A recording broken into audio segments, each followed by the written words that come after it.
Hey, what is up, you guys? It is Tyler. Welcome back to the Tyler Williams channel, and welcome to. I know, guys. I know. It's been like a month. I haven't done an episode of the Chill Pill podcast since June 1st, and I planned on doing this like every week, but then I got a second copyright strike. And the thing about that is that a lot of people don't realize is that when you have a copyright strike, and YouTubers probably won't be the only ones who understand this, but when you have a copyright strike, there's a sense of worry you start to have. Like, oh God, what if I get another one? What if I get another one and then my channel's gone? So imagine getting one copyright strike, and right, you have one, you kind of deserve it, whatever. But then you get a second copyright strike, and this one, you feel like it was falsely given to you. So not only do you have to combat it and hope that New Japan doesn't sue you, but now you have to live in fear of, if I go more strike, my channel's gone. So now you have two strikes just looming until it gets solved. And it did get solved. I do only have one strike now, so New Japan did not sue me, and I'm fine. So that's all well and good. But for a month, I had two copyright strikes, and I didn't know if one day I was going to wake up and my channel would be gone. So in that aspect, I kind of lived in fear for a month. I didn't really know what to upload, what kind of limitations I could do, which is why last month, I would say probably was one of the worst months for me. Like, I didn't upload a lot. I didn't do my best in a lot of my videos. And in that aspect, I do want to apologize because my quality of content and consistency last month was just so far off. And I won't put that all on, just the copyright strikes. I was working on my own G1 Climax. If you guys do not know, I do a WWE 2K19 series called Map-Based Combat. It's a Call of League series I do with my friends. We've been doing our own G1 Climax. I've been recording, editing for literally the last 2 months, and last month was literally nothing but commentary after commentary after commentary after commentary sessions. So my days were taken up by recording, editing, and commentary, which is why I didn't do a lot of videos, because I was just so busy with that. And we just closed up yesterday. We just finished the commentary for the finals yesterday, which is just great timing because the tournament actually starts, I think, in 2 days. So I'm like, what a better time to actually finish that all up. Now I just gotta edit all these videos and then I'll be done. But we'll edit all the commentary and then I'll be done. But nonetheless, it was fun recording all that shit and just getting to, have to do commentary. Like, it's fun doing it, but it's very, very, very time consuming. And, I know Map-Based Combat doesn't do the best views on this channel, and I don't have to do it, but I just like doing it. I don't know, it's that sense of playing wrestling booker for a day. It's just really fun, and I get to create like a lot of good wrestling matches that I get to make up in my, I don't know, I find a lot of fun in it, and I just hope that you guys enjoy it. If you do have time, tune in for the tournament. It was a very fun tournament, and I think you guys are going to really enjoy it. And now that that's over, I get to finally focus back on a lot of the cool shit that's going on in wrestling, like AEW, New Japan, and all that bullshit. So now we actually have time to go back to doing the Chill Pill podcast. So this is the second episode of the Chill Pill podcast, and I apologize for that long-ass intro. But nonetheless, guys, we had a few topics to talk about today, and the main topic being the G1 Climax, as I really didn't do a straight-up preview for it. We will be doing that towards the end of this podcast. But nonetheless, we'll start off here with some WWE stuff. So first off, we must talk about what's going on with WWE right now. We know the ratings are tanking. They went up a little bit last week, and then they went back down this week. And a few weeks ago, we got news from WWE was broken by Sports Illustrated, quote unquote, was broken by them, but we all know WWE just told them to report on this, that Paul Heyman and Eric Bischoff will be reporting in roles as executive directors of Raw and Smackdown. Paul Heyman will be taking on Raw, Eric Bischoff will be taking on Smackdown, and starting next week, after Extreme Rules, they will be taking over in those roles. So we will be seeing some changes. Maybe they're big time changes, maybe they're little changes over a period of time, which I'm sure will be the second one. But we will be seeing Raw and SmackDown change for the better, as we're led to believe. Now, we saw a little bit of Paul Heyman's influence on Raw 2 weeks ago, more so than this week, with Bobby Lashley and Braun Strowman going through the stage, and Pyro and Corey yelling, holy shit, and just the whole Maria Kanellis and castrating her boyfriend. I mean, she didn't literally castrate her boyfriend, but basically calling him not a man and husband, saying, "Oh, you're not a man. I don't know how you impregnated me," and such and such. It just seemed a little bit, just slightly more edgy. Slightly more edgy, we're seeing from WWE here. SmackDown really hasn't changed all that much, but that's because Eric Bischoff isn't in office yet. And a lot of people are actually kind of worried about Eric Bischoff, saying, "Oh, he's not up to par with the roster, and how he's going to do his job. Like, how is he going to actually book and whatnot?" And I'm not really sure where that can go with Eric Bischoff. Paul Heyman, I think his influence on Raw will be a good thing. It might spike ratings up a little bit, but is it enough to get all the lapsed fans back? No, not exactly. You're going to have to do a lot more than saying, "Oh, we got Eric Bischoff and Paul Heyman back in power," to get a lot of people watching Raw and SmackDown again, especially guys like me who stopped watching years ago. So, in that aspect, it's cool and all, but Vince McMahon is still in charge at the end of the day. They still have to oversee, they're still overseen by Vince McMahon. His decision is final. So I do believe that, yeah, everyone's all happy about this, but if Vince McMahon says no to Paul Heyman's idea, then they're going to have to go with whatever the plan B was, whatever Vince wants to do. So we could get all excited and start talking about dream scenarios all we want, but I don't know. There's not too much to really get excited about right now, but we'll see what happens. Raw and SmackDown next week should be interesting shows. We'll see what direction they're taking after Extreme Rules. I'm not doing predictions for Extreme Rules. I just don't care enough. I know The Undertaker's back, and it's in Philadelphia. I can literally go to Extreme Rules if I want to, but I don't care enough to go to Extreme Rules. So, no preview, no predictions. I don't care. So, that being said, we get into something that I do care about, and that is All Elite Wrestling's Fyter Fest. Do you hear a dog in the background? What the fuck? There's a dog barking in the background right now. Hopefully you guys can't hear that. But then we get to something I do care about, and that is AEW's Fight for the Fallen happening this Saturday. It is free on BNR Live, both the buy-in and the actual pay-per-view. And we're going to talk about and preview predictions for the show. So let's start off with the buy-in, as they are labeling their pre-shows. It's just the buy-in. And I kind of find this interesting, how the buy-in for Double or Nothing, it was cool. You know, they had that 20-man, 21-man technically, Battle Royal. They had a lot of the talents in it, showcased all the guys that they have. Then they had Kip Sabian versus Sammy Guevara, which was, I went to the bathroom during the match, so I can't really grade it. But it was good. Then it's a Fyter Fest in their buy-in. They had that really good tag team match, and then they had like two other matches that nobody cared about. Especially with the librarian thing, I don't think anyone cares about it. I mean, at least I don't. I don't know about you guys.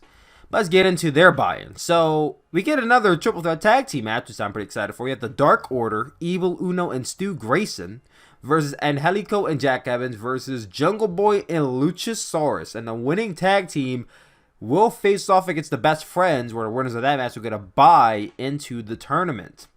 So, the winners of last pay-per-views, triple threat tag team match, the Best Friends are getting a bye, and the winners of this will get a bye as well. The team I think should be facing Best Friends that I'm most interested in, I think a lot of you agree with me, I want to see Jungle Boy and Luchasaurus win this match. I love Angelico Jack Evans, but I don't think they're going to win. Dark Order most likely will win this match. I think there's a good chance that they probably will, but I'm rooting for Jungle Boy and Luchasaurus. I love their tag team act. I think they can make some magic in the ring with Best Friends. All these tag teams can, but Jungle Boy and Luchasaurus interests me the most. Then we get into another match. Sonny Kiss versus Peter Avalon, the Librarian. I don't care. I don't care at all about this match. Sonny Kiss is a good wrestler, but I don't give a shit about the Librarian, so pass. I'll go with Sonny Kiss. Whatever. Then we get into the main show. So we have SoCal Uncensored, SCU. We have Christopher Daniels and Frankie Kazarian, I believe. I think it's Christopher Daniels, Frankie Kazarian. I don't know exactly which members of SCU are facing off. But they're going up against the Lucha Brothers. Pentagon Jr., Pentagon 0M, or Pentagon. It's Pentagon. And Phoenix. That's going to be a really good match. I can't wait for that. I'm going to go with the Lucha Brothers to win. No particular reason. I just think they're going to keep their hot streak going. Then we get into a 6-man tag team match that I question why they did this match, because it seems very thrown together if you ask me. So we have the team of Jimmy Havoc, Darby Allin, and Joey Janela versus MJF, Sammy Guevara, and Shawn Spears. Now I understand they have a mid-card division. They got to find a way to get them on the show somehow. But this match makes no sense. No sense. You have Joey Janela, the bad boy, and Darby Allin, who have nothing in common. There's no contrast. They're not friends. You haven't seen any build up to it. We haven't seen them. They're good friends behind the scenes. Nothing. Jimmy Havoc's in this match. He took the pin, I believe, at Fyter Fest. So he's kind of lost a little bit of momentum. Now, I know he and Darby Allin are kind of similar characters, so we can kind of get by with that. But Joey Janela being on that side doesn't make too much sense otherwise, other than them being baby faces. Now, MJF and Shawn Spears, they had, some words exchanged on being the Elite and on an episode of Road to Fight for the Fallen. And it looks like they're not on the same page, and MJF has beef with him because, he basically bloodied up Cody at Fyter Fest. So if they have beef, why are they on the same team? And then you have Sammy Guevara in this match, and it's like, I don't understand. The match just doesn't make any sense to me. It's just a match to have a match. That's fine. They're new. They can get away with this now. They're allowed to get away with this now because there's no TV, and it's their new company. So I'll let them slide with this match not making any sense. But I'm going to go with Team Babyface. I think MJF and Shawn Spears are going to get into it, and that's going to cost them. Then we get into the next match, Hangman Page versus Kip Sabian. I am going to segue this match into a topic, and that is the problem with Hangman Page versus Chris Jericho All Out. Hangman Page, I love him to death. I don't think I would have ever really appreciated him if it wasn't for his run in the G1 Climax 28 last year. But the more and more I think about Hangman Page face off against Chris Jericho, I don't feel like that is a really hard selling match for the first ever AEW Championship. I don't know about you guys, but let's think about it. Hangman Page came in to All Out, the buy-in, the whatever, the Battle Royal as the Joker card. He went in there as number 21 and won the match. He eliminated MJF. I think a lot of people were actually kind of rooting for MJF to win, and I would have actually preferred MJF versus Chris Jericho, despite it being heel versus heel. I think that would have made for a more interesting bout. However, Hangman Page won the match. Now, it was clearly obvious that Hangman Page went in here as the Joker for two reasons. One, because his match with Pac got pulled. And two, because he was injured. He was hobbling on one knee. It was all taped up. You could obviously tell he was still hurt going into this match. And I was watching and I was cheering and I was wondering, well, if he's still hurt, is he going to be ready for his match against Chris Jericho at whatever it's going to be? No, we didn't know Chris Jericho was facing off against him at the time. But, would he be ready for that match at whenever it takes place? Now, they scheduled it for All Out, so that gave him a good 3 months to rehabilitate. But I was still kind of in question. Now he's facing off against Kip Sabian. Now, Kip Sabian also won on the buy-in, which kind of can make sense why they're having a singles match. But there's no build-up to it. It's Kip Sabian was on commentary for his match at Fyter Fest. He got the win in the Fatal 4-Way match, and he didn't do really a lot in that match either, which has me to believe that he's still 100% ready for that match. I just feel like Hangman Page is either going to underperform in this match and or at All Out, or he's going to go into All Out, and no one's going to be cheering for him, and everyone's going to be cheering for Chris Jericho. I just feel like Hangman Page wasn't really set up that well for this match. That's really a nitpick I have. I don't really want to go too deep into it. That's the only thing I have going into that match. But going into Kip Sabian versus Hangman Page, I'm going to go with Hangman Page to win. Not a good time to kill off his momentum. Now, Chris Jericho will have a live microphone on this show. What he will say, I don't know. Talking about, I think he deserves a thank you. Now, I thanked him at All Out. I thanked him at Double or Nothing, so I don't know what he wants from me. But you guys need to thank him properly, so I expect that. Then we get into the next match, Brandy Rhodes versus Allie. They had a really good build-up package for Brandy Rhodes on one of the Road 2 shows that really showed the more vulnerable side of Brandy Rhodes. You guys should definitely go check that out. I don't remember exactly what episode it was of Road 2, but go check it out. It showed off how Brandy Rhodes is kind of handed everything at a young age, and she kind of blew it because, not that she wasn't talented, because she was, but because she got anxiety and she didn't think she could live up to expectations, so she blew it on purpose. And now she's kind of in this position where she doesn't want to be like that again, and she needs to prove a point against Allie. Now, it just so happened to be Allie in that spot, but she has to prove a point. Now, Allie's in here because, she's in here. But going into this match, I think it's set up for Brandy to win. I don't see it being any other way. Brandy Rhodes wins this match. Then we get into the next match, Kenny Omega versus Chima. This is going to be a really good match. There's really not much build up to it other than, hey, Kenny Omega is a great wrestler. Chima is a legend. Let's have them battle it out. So I'm going to go with Kenny Omega to win because Kenny Omega is facing Jon Moxley at All Out. Kenny Omega, I believe, did pin Laredo Kid in that match, so he has a little bit of momentum going into his match with Jon Moxley. But he needs to get a singles win under his belt, considering that he lost to Chris Jericho at Double or Nothing, so this will benefit him more. So I think Kenny Omega wins this match. Then we get into the main event. Young Bucks versus Dustin and Cody Rhodes. A dream tag team match. Brother and brother versus brother and brother. Dustin and Cody had that amazing match. Match of the year at Double or Nothing. The Young Bucks also had arguably one of the best matches of the night at Double or Nothing. So these two teams are just going to have a great match. I can't wait for it. I'm going to go with Dustin and Cody to win this match. Young Bucks have a long career ahead of them. Dustin is older. I'm not saying that he's going to retire sometime soon, but he's going to start winding down at some point. And I don't think Dustin and Cody are going to go into a tag team run or anything. I don't see them being in a tag team tournament. But Dustin and Cody coming out of that amazing match, Double or Nothing, I think they should win the match. So I'm going to go with Dustin and Cody to win. And that's my Fight for the Fallen predictions. I'm sorry if I'm botching a lot, guys. I don't want to cut too much of this out, but, you know, I tend to stammer my words sometimes. So please bear with me.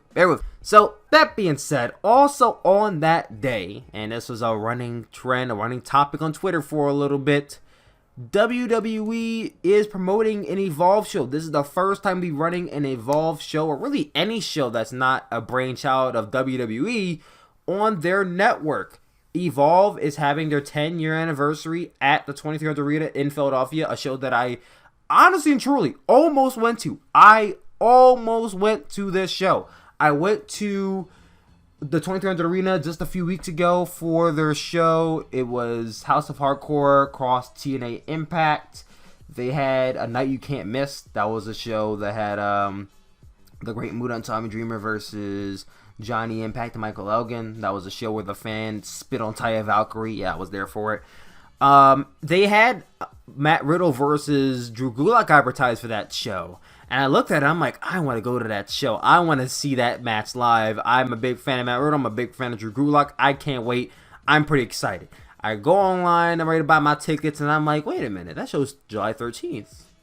There's something happening on July 13th. Isn't there something happening on July 13th? So I look to my coworker, and I'm like, is there something on July 13th? And he's like, I think Fight for the Fallen is. And I'm like, oh shit, Fight for the Fallen is that day. So then I'm like, oh, Evolve, Fight for the Fallen, what do I choose? I'm like, I'll go with Fight for the Fallen, you know. I'll go Fight for the Fallen. So I'll miss an Evolve show, it's whatever. So at that, I chose Fight for... Now, this was before we knew WWE was going to stream this on their network. Now, even if they were going to stream on their network, I'm pretty sure I wasn't going to go anyway. Because I have to work that day, too. But I just was sitting there like, okay, these two shows happen on the same day. That's pretty interesting. You know, Evolve versus AEW. AEW is obviously going to win that battle. Then we got news that WWE is streaming that on the same day. And oh boy, did everyone come out with pitchforks and knives at WWE. Saying how dare they run this show. Kenny Omega was on Twitter and he didn't say it, but he was basically like, how dare these fuckers run on the same day as AEW, a charity event. How could they do this? Remember, this is an Evolve show, not a WWE show. They're just streaming it on their platform. And Kenny Omega was in his feelings about it. And I, for a second, was like, how dare WWE? But then I thought about it and I'm like, well, let's think about this for a second. So at Double or Nothing, Cody took a hammer to a representation of what was Triple H's throne. I think at that point in time, they set the playing field. They set a war at that point. And they should be ready for whatever WWE throws their way. I can sit here and say, you know what, this shouldn't be the case. They shouldn't do this, you know. It's a charity event, but they did this to themselves. And I don't want to make it seem like I'm on WWE's side, because I'm not. But AEW did this to themselves. Not even just this, but they've been taking knocks at WWE at every chance they get on Twitter, on Being the Elite, on road to. So I find it very hard to defend AEW in this sense. Even though I'm on the side, I'm finding it very hard to defend them because they had it coming. Now, do I think WWE did this on purpose? Of course. I think they did this 100% intentionally. They knew that the Evolve was having a show that day, and they're like, we're going to stream on a network today. So they know that they have fans that are hardcores, that will choose WWE over AEW, that will choose Evolve over AEW. So they said, let's run on the same day and let's get people to not watch their show. I highly doubt there's going to be people in Jacksonville to say, well, I'm not going to Fight for the Fallen because WWE's having an Evolve show. And if there are, then they're not really AEW or wrestling fans. But I highly doubt that they're going to deter people from going to the show. They're just going to deter people from watching the show. And it's not going to be a big number of people anyway. It's an Evolve show. It's not a big pay-per-view. It's not Extreme Rules. It's not NXT TakeOver. It's Evolve. And I don't want to undersell Evolve, but it's an Evolve show. I don't think you're going to have a mass number of people watching that show over Fight for the Fallen. So it's not going to affect it all too much. Now, if you want to get up in arms about something, on August 31st, AEW All Out is happening. Also on that day, NXT TakeOver Cardiff is happening. NXT TakeOver UK Cardiff is happening. Also, New Japan Pro Wrestling Royal Quest is happening. There's 3 major shows from 3 major companies happening on August 31st. Now, that's something to talk about, but we're going to talk about that on Chill Pill Podcast Episode 3. So keep your eye out for that. But then we get into the main stake of this entree, G1 Climax 29. I'm going to get into my preview / predictions for G1 Climax 29. Before we get into that, let's talk about the attendance for G1 in Dallas. I know it's on everyone's mind. I know everyone was talking about this show. It was a really good show. I enjoyed it. But everyone was talking about the attendance, about how there were a lot of empty seats. There was visible, and I mean there was visible that there were rows where there was no one sitting there. Now the crowd made up for it, but you can't look past it in the arena. You can't look past it if you're watching on TV. People weren't there. People didn't show up. People didn't buy tickets. Now, is it a blow to New Japan? Yes. I think that it is a blow to their ego than it is to their expansion. In the sense that, okay, we sold out the Garden, but we couldn't sell out in Dallas. You know what I mean? It doesn't hurt their expansion because there's still a big number of people in the States that will go to a New Japan show. Now, they are running shows on the East Coast, which I've been begging for them to do for the longest time. They're running shows on the East Coast, that being Fighting Spirit Unleashed, which will be taking place in Boston. I don't remember the venue name for Boston. They'll be taking place at the Hammerstein Ballroom in New York City, and it'll be taking place at the 2300 Arena in Philadelphia. And I was hype as shit when they announced the 2300 Arena, but then I thought, I'm like, that's a 2300 Arena is pretty small. Like, that is not. It is the ECW Arena. It is a historic arena. But understand this. I've been to the 2300 Arena at least almost 10 times. Probably 10 times. That is a small arena. It's not the Hammerstein Ballroom. It's not where they're going to Boston. They probably can't fit any more than maybe 1,000 people into that little small building. It is like a bingo. It's small. You can't fit a lot of people in there. So when I thought to myself, I said, okay, that's historic. They're going to the ECW Arena. It is going to be monumental. But then I said, to go from a 10,000 seat arena to barely fitting 1,000, that is huge. And not in a good way. Because that tells me that New Japan lost faith in the fact that they can sell out a big arena in the States. They saw that they sold out Madison Square Garden because they had the Elite on their side. And when the Elite backed out, they said, we're still going to try and run Dallas and see what happens. And a lot of people didn't show up. So now they're like, well, we can't run big arenas unless we know for a fact we're going to sell out.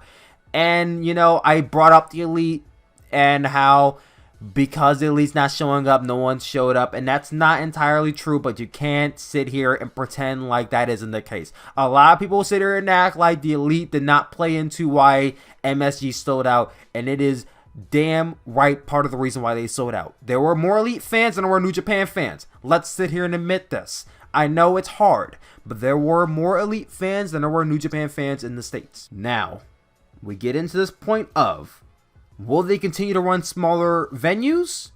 Or will they start dipping back into bigger venues when we go into 2020? Will we go into, I don't know, maybe will they consider running G1 Climax next year in a bigger arena, or are they going to go back to just smaller venues? That is a big question, and I think that for now, they should run smaller venues and let the hardcores fill up. Let the hardcores go on the podcast, go on YouTube, talk up New Japan. Oh my God, they're running amazing, great shows here in this arena. They need to run bigger arenas. You should want people to run bigger arenas. And that should be their motivation to sell out Wells Fargo, to sell out Lincoln Financial Field. Not even just in Philadelphia, but in all across the world. I think right now, they took a blow from going to 10,000 to 1,000.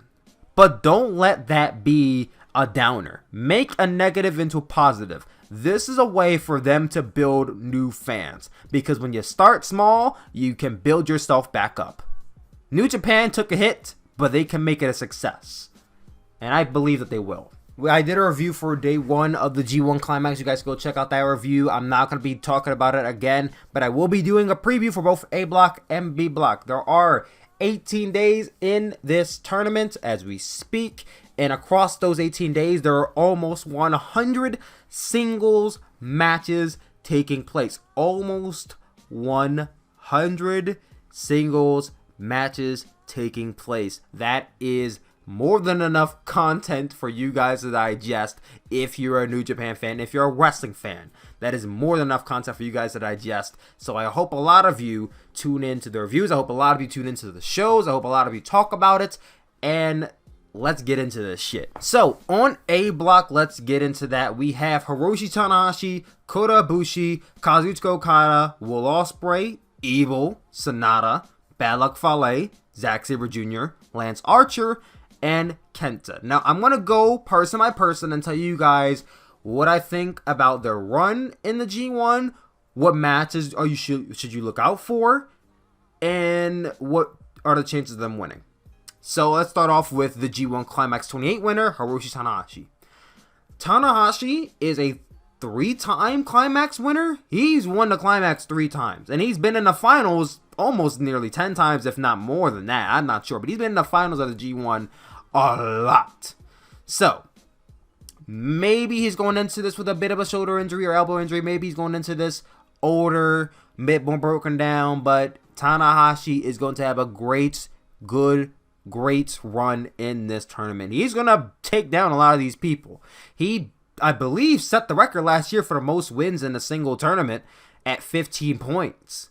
Will he do it again, though? I think that's probably the first and last time we'll see that again, from at least from Tanahashi. But he's going to have a great run. I think he's going to beat a lot of the big names on here. Now, he lost to Okada, but I think he's going to beat the other names on here.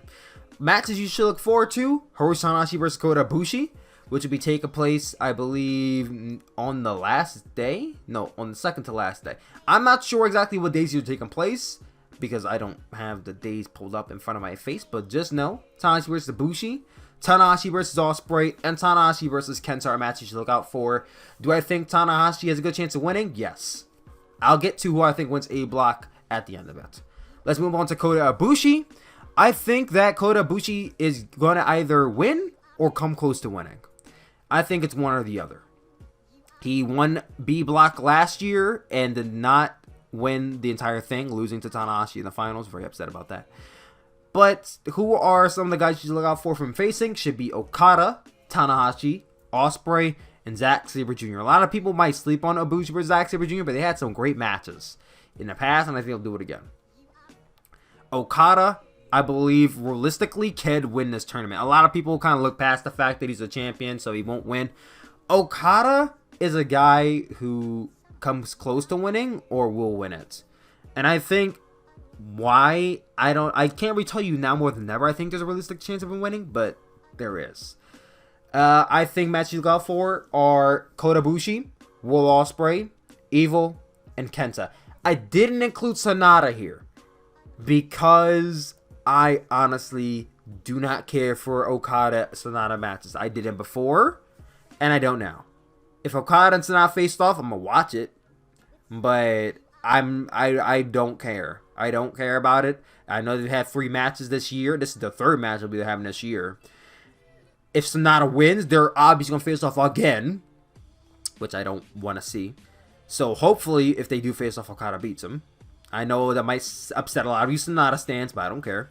And here are some people, 3 people, I think Okada will lose to in this tournament. And those 3 people are Evil, Will Ospreay, and Kota Ibushi. I think Okada will take L's to those 3 people. Now, Evil is a long shot. That is a Hail Mary right there that I think Evil will beat Okada. But if he does not beat Sonata, then he has to lose to Evil. Now, if he beats Sonata, then he's not going to lose. I don't think he's going to lose to both of those men. I think he's losing to one or the other. I'm hoping it's Evil, but more likely it'll be Sonata. So, either Evil or Sonata. Ospreay. They've had 2 matches this year so far, and Okada's won both of them. I think it's kind of time for Ospreay to beat Okada, and I'll probably set him up for a future title match where he'll probably lose. And Ibushi, I think this is a given. Ibushi will and has to beat Okada. I think Ibushi should beat Okada, and I think Ibushi also should be facing off against Okada later in the year for the IWGP Heavyweight Championship. But we'll talk about that a bit later. Then we get into Will Ospreay, who won BOSG this year. He had a great showing in the tournament. He had a great, amazing match with Shingo Takagi this year. I think he's going to go into this. He's going to have a really good showing, but he won't win. He won't win it. Match you should look out for Ospreay: Okada, Tanahashi, Ibushi, and Zack Sabre Jr. Evil will have a good climax. He usually always does, but he's not going to beat Okada. Hopefully he beats Okada. I meant to say hopefully he's not going to win the tournament. Hopefully he beats Okada, but I don't think he's going to win.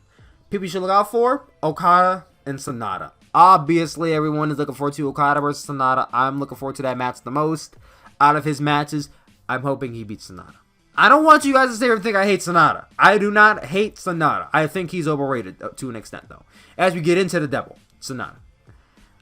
He will do good, or he will do better than Evil. That's what I will say. The matches you got for Sonata will be Evil, Okada, Ibushi, and Ospreay. Don't sleep on Ibushi versus Ospreay, and don't sleep on the Sonata versus Ospreay. That's going to be a banger. I don't know why, but I feel like it's going to be a banger. I can't wait for it. Bad Luck Fale, I don't care. He's a spoiler. My cousin's influencing me now. I don't care about Fale and his G1. He's going to come in here. He's going to spoil your favorite guys. But nonetheless, he's not going to have any bangers. He's not going to have any good matches. No sleeper, no barn burners. He's kind of just there. Zack Sabre Jr. always does good in tournaments, whether it be the G1 or whether it be a New Japan Cup or World Tag League. He always does really good. He's always been really good. Will he win? Far shot. Don't think so. But matches you look out for? Matches you should look out for? I can't speak today, guys. I'm so sorry. Matches you look out for ZSJ would be Okada, Tanahashi, Evil, Ospreay. Now, Lance Archer, he had a really good showing against Will Ospreay at G1 in Dallas, where he won the match. I was shocked that he won, but that sets him up possibly for a okay to decent run in the tournament, but he's not going to win. He's not going close to winning. He most likely will be a spoiler in this tournament. People you should look out for from the face: Evil and Kota Ibushi. I don't know why I'm looking forward to him versus Kota Ibushi. Maybe it's because he and Ospreay did a really good match, but that's going to be a banger. I can't wait for it. And lastly, we get to Kenta. Kenta, being the new arrival, you should look out for all of his matches in the G1. He will do good, but he won't win. Here are people I don't think he will beat, but I think these are people he will lose to. It's easy to say, oh, Kenta's going to beat this guy, Penta's going to beat this guy, he's going to beat this guy. But who does Kenta lose to? I think there are 4 people that will spoil Kenta's G1. And those 4 people are Will Ospreay, Zack Sabre Jr., Sonata, and I know a lot of you are going to hate me for this, but I think Okada beats Kenta. I know a lot of you are going to hate me, but I think Kenta is going to lose to Okada. I think that Kenta is going to beat Tanahashi, and that is the sole reason why I think he's going to lose to Okada. I don't think Kenta's going to beat both faces. I just don't see it. I don't know if Kenta's full-time New Japan. I don't know how long he's going to be in New Japan. So for that reason, I can't go off of, oh, he's going to beat both faces. I think he's going to beat one of them, and the one he's going to beat is Tanahashi. I say that because he just beat Ibushi, and the next day he's facing Tanahashi. So why would he beat Ibushi and then lose to Tanahashi? You got to keep the momentum going. So which is why I think he's going to beat Tanahashi. And in translation, he would lose to Okada. And then we get into B Block preview. I'll get to the A Block winner at the end.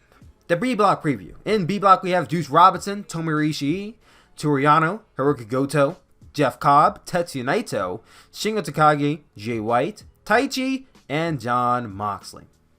First off, we get into Juice Robinson. Juice Robinson has cut the dreads. He's been showing a little bit more of a serious side to him. I think he's going to have he needs to have a strong G1. Last year, it was lackluster for him as a champion. This year, he needs to do a 180 and he needs to have a strong G1. He needs to beat some big names. He needs to beat some of these guys. And 4 matches you should look out for: Juice Robinson versus Jay White, Juice Robinson versus Shingo Takagi, Juice Robinson versus Jeff Cobb, and Juice Robinson versus Jon Moxley. Now, I'm predicting he's going to beat all 4 of those guys. The only guy I think he probably will lose to will be maybe Ishii and Naito. But other than that, Juice Robinson had a really good tournament, but I might be thinking too much about it, and he probably won't because of New Japan. And Tomohiro Ishii never wins shit. And I don't mean never wins shit as in he never wins the tournament. Not he never wins anything in the tournament. He wins sometimes. Sometimes. I mean, he did beat Kenny Omega last year. He'll do good, but he won't win. Literally everyone versus Ishii will be good. That's all I will say. Literally everyone versus Ishii will be good because he's that fucking good. He's that fucking great at what he does. Toru Yano, he's a spoiler in here. He's going to fuck up all of your favorites' wins, whether it be Jon Moxley or Jay White or Tetsuya Naito. He's here to fuck them up. Matches to look out for, obviously, as I just said, Naito, Jay White, Jon Moxley, and Taichi. I don't know why, but Taichi versus Toru Yano really interests me, so I'm looking forward to that. Then we get into Hiroki Goto. Big match Goto. Always putting on bangers, always putting on great matches, but he really doesn't go close to win anything. I mean, he's won one G1 Climax, but that was like 11 years ago. Won't have a really good showing, but he'll put on some bangers, as he always does. Matches you should look out for: Jeff Cobb, Taichi, Ishii, Taichi, White, Shingo, Taichi, Cobb. Just the whole Neverweight division. I know I said Taichi 3 times. I just really can't wait for Taichi versus Goto. They had a really good match last year. Just any Neverweight champion, former Neverweight champion, and Jay White. Jeff Cobb, he's in here. He's a newer guy in this tournament. He won't go far, but he'll be a big match guy. He'll put on some of the bangers. Guys you should look out for: the Neverweight guys. The Neverweight guys can be classified as Shingo, Taichi, Cobb, and Ishii. Those are your Neverweight guys. So when I say never openweight guys, those are the 4 or 5 guys I'm talking about. So the Neverweight guys and Juice Robinson. Tetsuya Naito is a big discussion here. A lot of you are pegging him to win. I'll get on my prediction on that at the very end. But matches to look out for are Taichi, Juice Robinson, Shingo Takagi, Jay White, and obviously Jon Moxley. Jon Moxley versus Tetsuya Naito is an attraction for me and a lot of you. I'm super hyped for it. I'll wait to get my opinions on Tetsuya Naito. Shingo Takagi is another one. He's the only other LIJ member in B Block. He has some killer matches in BOSJ. He went undefeated in his block, but he didn't win. And that upset a lot of people. They thought he should have won. I thought he should have won. Will they make up for it in the G1? Probably not. I think he's in the G1 to make up for the fact that he didn't win BOSJ. I don't think he's going to make it far because of just who's in his block. I mean, Jay White's in here, Naito's in here, Moxley's in here. That kind of just puts them in the back burner, sadly. But Shingo versus everyone is going to be great. I can't wait for it. Jay White is a guy you should not sleep on this year. Jay White, he was a former IWGP champion, and you can't forget about that. He hasn't had a rematch against Okada since then. And I think that will drive him to possibly win his block. He didn't win last year. The guy who spoiled his block was Evil. If you guys remember, Jay White was very much on a path to winning a block potentially, but it was Evil that took him down. So I believe that if we get Jay White that we got last year that outsmarted just about all of his opponents, I think he could potentially win his block. And the guys you should look out for in this tournament: Goto, Taichi, Naito, Moxley. Taichi, Lord Taichi. He's in here as a spoiler. I hate to say it. I really hate to say it. But Taichi's not going to make a far run. I don't think he will. I don't think he's going to beat that many guys. If anything, he'll beat the Neverweight guys. He will beat He'll beat guys like Cobb. He'll beat guys like Goto, maybe Ishii, but that's about it. I don't think he's beating Shingo. I don't think he's beating anybody else. And that's kind of all I have to say for Taichi. I love the guy to death, but he's in here to be a spoiler. He's in here in the Yano role. Then we get into Jon Moxley, who is the wild card. Literally everyone is a good point for him. We could talk all day about, Jon Moxley should beat this guy. Jon Moxley should beat this guy, but who will he lose to? I got 4 people that I believe Jon Moxley will take L's to. Juice Robinson, Jay White, Toriano, and Tetsuya Naito. I do not believe he's going to beat Naito. I think Yano's going to spoil his run like he does for everybody. I believe that Jay White will outsmart him. And I believe that he should not be beating Juice Robinson. So Jon Moxley most likely will not win this block unless those guys don't do as well as him. Which leads me to my predictions for G1 Climax 29. Who do I believe wins A block and who do I believe wins the entire thing? Now, my initial, and I'm still going with this unless something changes. My initial prediction since the announcement of this tournament, I would even say my prediction since the year has started, has been Kota Ibushi versus Jay White. And since they're on the same block, Kota Ibushi wins A block and Jay White wins B block. And overall, I believe Kota Ibushi wins the tournament. I believe Kota Ibushi should have won last year, and I believe Kota Ibushi should win this year. Now, I say it's initial, and I say it might change because Kota Ibushi looks to have an ankle injury already coming out of his match against Kenta. He had a really bad ankle picture he posted to his Twitter. It's not looking good for him. And if that ankle worsens, he's probably not going to win either. If this happens and Ibushi is taken out, God forbid, or can't win or doesn't win, I think that my second Hail Mary, and I know this is a long shot, will be Kazuchika Okada wins A block and Naito wins B block. I think we could get Okada versus Naito here very early, and Naito wins the entire thing. Naito beats Okada, and right then and there, you cement the fact that, okay, he's the IC champion and he just beat the heavyweight champion. But, he beats Okada already. He just beat Okada. So would they have him beat Okada twice? That I think you should play up on.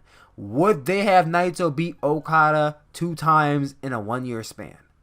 I think that's a fun story they could play off of. I don't think they will do, but I'm going to go with it.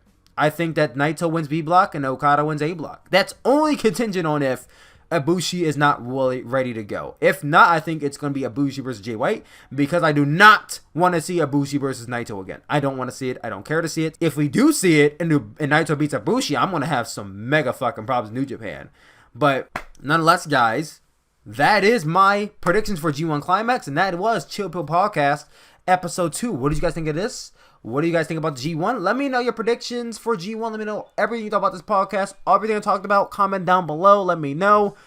10 likes. We'll do episode 3 next week. List some questions down below for what you have for the mailbag next week. We'll be doing questions and answers at the end of the podcast. So put some questions down below. Could be regarding AEW. Could be regarding New Japan. Could be regarding anything you want. Put them down below. Let me know. I love you guys always, and I will talk to y'all later. Peace out, guys.